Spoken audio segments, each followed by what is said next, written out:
মানুষের মৌলিক চরিত্র কি কি হতে পারে? দুইটা জিনিস, এই দুইটা জিনিস যেই ব্যক্তিটা বেশি বেশি করবে বা যার ভিতর বেশি পাওয়া যাবে সে অতি তাড়াতাড়ি জান্নাতে যাবে। আলহামদুলিল্লাহ, আলহামদুলিল্লাহি কাফা ওয়া সালামুন আলা ইবাদিহিল্লাযীনা ইসতাফা, আম্মা বা'দ। قال الله سبحانه وتعالى لقد خلقنا الإنسان في أحسن تقويم। আয়াতে আল্লাহ রাব্বুল আলামিন বলেন যে আমি মানুষকে সৃষ্টি করেছি উত্তম আকৃতিতে, মানুষকে সৃষ্টি করেছি উত্তম আকৃতিতে, উত্তম গঠনে। তো এই উত্তম আকৃতির মানুষ তখনই ঠিক দামি হয় যখন সে উত্তম চরিত্রের গুণাবলীগুলো অর্জন করে। উন্নত চরিত্র সে যখন অর্জন করবে নিজের ব্যক্তিজীবন সকল ক্ষেত্রে, যখন এই গুণাবলীগুলো, উন্নত চরিত্রের গুণাবলীগুলো যখন সে নিজের বাস্তব জীবনে প্রয়োগ করবে, তখন সে মূলত উত্তম মানুষ বলে পরিগণিত হবে। তো আমরা মূলত এই বিষয়গুলো নিয়ে আলোচনা করতে চাচ্ছিলাম। সেটা হলো যে একটা মানুষের মৌলিক চরিত্র কি কি হতে পারে। তো চরিত্রের ধারাবাহিকগুলো আমরা ইনশাআল্লাহ বিষয়ভিত্তিক আকারে আলোচনা করব। তো প্রথম পর্যায়ে আমরা আলোচনা করি যে চরিত্র আসলে কাকে বলে। চরিত্র শব্দটা আসছে চরিত থেকে। চরিত মানে হলো মানুষের বাস্তব জীবনের কর্মকাণ্ড, বাস্তব জীবনের কর্মকাণ্ড, আচার আচরণ, এগুলোকে কি বলা হয়? চরিত্র বলা হয়। এজন্য সাহাবায়ে কেরামের জীবনী সম্পর্কে যে সমস্ত কিতাবাদি লেখা হয়েছে, বইপত্র লেখা হয়েছে, সেই কিতাবের নাম দেওয়া হয়েছে সাহাবা চরিত, অর্থাৎ সাহাবায়ে কেরামের জীবনের কর্মকাণ্ড ইত্যাদি। তো তাহলে আমরা বুঝলাম যে চরিত্র বলা হয় একটা মানুষের বাস্তব জীবনের কর্মকাণ্ডেরই যোগফল। একটা ব্যক্তি, একটা মানুষ বাস্তব জীবনে যে সমস্ত কাজকর্ম করে থাকে, যেরকম আচার আচরণ, ব্যবহার ইত্যাদি, এগুলার সমষ্টিগত নামই হলো কি? চরিত্র।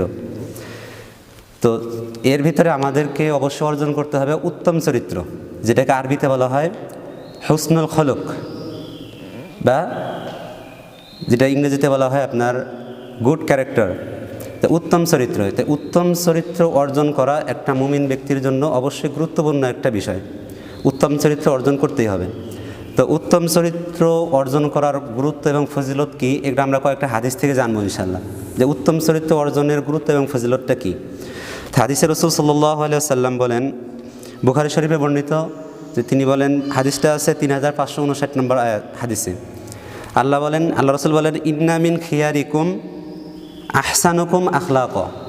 তোমাদের মধ্যে সর্বোত্তম হলো ওই ব্যক্তি যে ব্যক্তি তার চরিত্রের দিক দিয়ে সর্বোত্তম, সর্বশ্রেষ্ঠ। তোমাদের মধ্যে সর্বোত্তম হলো ওই ব্যক্তি যে চরিত্রের দিক দিয়ে কি? সর্বোত্তম, সে হলো সর্বশ্রেষ্ঠ ব্যক্তি। এরপরে রাসূল সাল্লাল্লাহু আলাইহি সাল্লাম অপর একটা হাদিসে যা বর্ণিত হয়েছে সুনানে তিরমিজিতে, আল্লাহ রাসূল সাল্লাল্লাহু আলাইহি সাল্লাম বলেন, তো আল্লাহ রাসূল সাল্লাল্লাহু আলাইহি সাল্লামকে প্রশ্ন করা হয়েছিল, কোনো একজন সাহাবী আল্লাহ রাসূলকে প্রশ্ন করেন এভাবে, সুইলা রাসূলুল্লাহ সাল্লাল্লাহু আলাইহি ওয়াসাল্লাম আন আকসারি মা ইউদখিলুল জান্নাতা ফাকালা তাকওয়াল্লাহি ওয়া হুসনুল খলকি। যে আল্লাহ রাসূল সাল্লাল্লাহু আলাইহি সাল্লামকে জিজ্ঞাসা করলো, হে আল্লাহ রাসূল, যে জান্নাতে প্রবেশ করতে হয়, মানে করা যায় এমন সবচাইতে ভালো আমল কোনটা, মানে কোন আমলটা জান্নাতে প্রবেশ করায়, মানে বেশি প্রবেশ করায়? তো আল্লাহ রাসূল সাল্লাল্লাহু আলাইহি সাল্লাম উত্তর দিলেন যে দুইটা জিনিস, এই দুইটা জিনিস যেই ব্যক্তিটা বেশি বেশি করবে বা যার ভিতর বেশি পাওয়া যাবে সে অতি তাড়াতাড়ি জান্নাতে যাবে। তো একটা হলো কি? তাকওয়া, আল্লাহ ভীতি। দ্বিতীয় নম্বর হলো হুসনুল খলুক, উত্তম চরিত্র। তাহলে আমরা জানলাম যে জান্নাতে যাওয়ার অধিক যে একটা কারণ, যেই আমলের কারণে মানুষ বেশি বেশি জান্নাতে যাবে, সেটা হলো কি? হুসনুল খলুক বা উত্তম চরিত্র এবং তাকওয়া, আল্লাহ ভীতি। আবু দাউদে রাসূল সাল্লাল্লাহু আলাইহি সাল্লামের আরেকটি হাদিস এই বিষয়ে আমরা পাই, যেটা বর্ণিত হয়েছে আবু উমামা রাদিয়াল্লাহু তাআলা আনহু থেকে। তো আল্লাহ রাসূল সাল্লাল্লাহু আলাইহি সাল্লাম বলতেছেন যে, আনা যাঈমুন বিবাইতিন ফি রাবাদিল জান্নাহ লিমান তারাকাল মিরাআ ওয়া ইন কানা মুহিক্কান,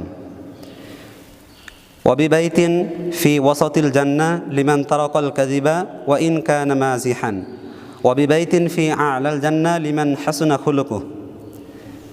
আল্লাহ রাসূল সাল্লাল্লাহু আলাইহি সাল্লাম বলেন, আমি এমন কিছু লোকের ব্যাপারে জিম্মাদার, জামিন নিচ্ছি, যাদের ঠিকানা হবে জান্নাতের শেষ প্রান্তে, জান্নাতের শেষ প্রান্তে।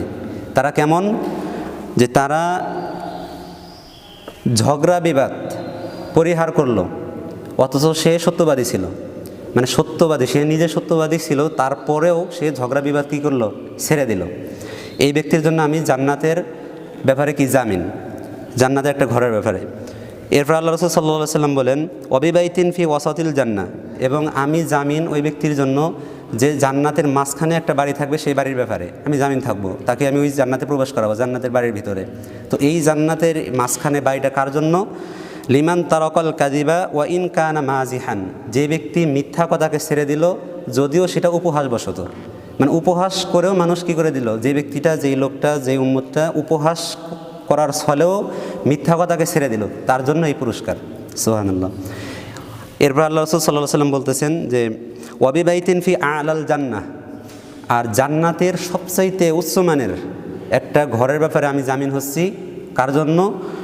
লিমান হাসুনা খুলুকু, যার চরিত্র হবে উন্নত, সর্বশ্রেষ্ঠ, যার উন্নত হবে কি অনেক ভালো এবং উন্নত হবে।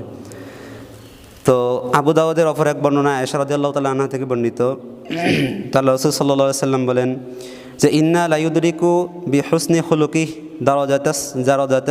দারাজাতাস সাইমিল কাইম, যে বান্দা, একজন বান্দা, সে অনবরত সিয়াম পালনকারী এবং রাত্রে তাহাজ্জুদ যে ব্যক্তি পড়ে, তো এই রাত্রে তাহাজ্জুদ গুজারি এবং অনবরত নফল সিয়াম আদায়কারীর সমমর্যাদা পায় কে? যে উন্নত চরিত্রের অধিকারী। সুবহানাল্লাহ। সম্মানিত ভাই বোনেরা, দেখেন, একটা ব্যক্তি নফল নামাজ পড়তেছে, তাহাজ্জুদ পড়তেছে সারা রাত ধরে, আর একটা ব্যক্তি গরমের কারণে, গরমের ভিতরেও হাদিসের ব্যাখ্যায় আছে যে সে সারাদিন রোজা রাখতেছে, গরমের কারণে সে রোজা ছাড়তেছে না, নফল রোজা ছাড়তেছে না। তো এই ব্যক্তির, উভয় ব্যক্তির সওয়াব পাচ্ছে কোন ব্যক্তি? যে উন্নত চরিত্রের অধিকারী। সুবহানাল্লাহ বিহামদিহি। তো যাই হোক, এই সমস্ত হাদিস থেকে আমরা বুঝতে পারি যে উন্নত চরিত্রের ফজিলত, গুরুত্ব অনেক অনেক বেশি।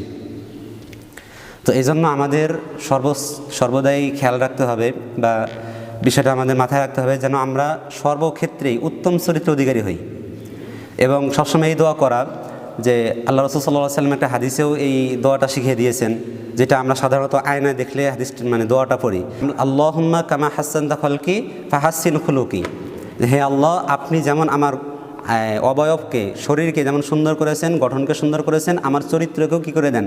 সুন্দর করে দেন। তো এখন উন্নত চরিত্র আসলে কি কি বিষয় উন্নত চরিত্রর মাপকাঠি, মানদণ্ড, এগুলো আমরা ইনশাআল্লাহ প্রত্যেকটা বিষয় নিয়ে ধারাবাহিক এক একটা বিষয় নিয়ে আলোচনা করবো এক একদিন।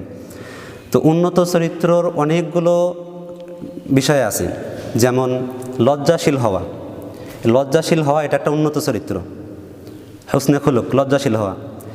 এরপর লজ্জাস্থানের হেফাজত করা, এটা একটা উন্নত চরিত্রের অংশ। সত্যবাদিতা হওয়া, এটা একটা কি? উন্নত চরিত্রের অংশ। আমানতদারিতা, মানে আমানত রক্ষা করা, এটা একটা উন্নত চরিত্রের একটা বিষয়। এরপরে হক কথা বলতে কোনো পরোয়া না করা, সত্য কথা প্রকাশ করা, এটা একটা উন্নত চরিত্রের বিষয়। এরপরে আছে বীরত্ব এবং সাহসিকতা। বীরত্ব এবং সাহসিকতা এটা হলো একটা কি? উন্নত চরিত্রের অংশ। এরপরে আছে আপনার অল্পে তুষ্টি হওয়া, মানে অধিক আশা না থাকা, অল্পে তুষ্টি, বাস আমার জীবন চলে, আমার জীবিকা উপার্জন হয়, মানে আমার জীবন চলে যায়, এমন কিছু হয়ে গেলেই বাস যথেষ্ট, অল্প তুষ্টি থাকা। এরপর দান সদকা করার মন মানসিকতা থাকা, এটা হলো কি? উন্নত চরিত্রের একটা অংশ। ক্ষমা করে দেওয়া, মানুষ দেখা যাচ্ছে আমার কারো কথা বা কারো আচরণে আমার সহ্য হচ্ছে না, বা দেখা যাচ্ছে আমার রাগ হয়ে গেল, তো তাকে ক্ষমা করে দেওয়া, মানে ক্ষমা করার মন মানসিকতাও এটা একটা উন্নত চরিত্রের অংশ। এরপরে আছে আপনার রাগকে সংবরণ করা। স্বাভাবিক প্রত্যেক মানুষের রাগ আছে, কিন্তু এই রাগটাকে কন্ট্রোলে রাখতে হবে।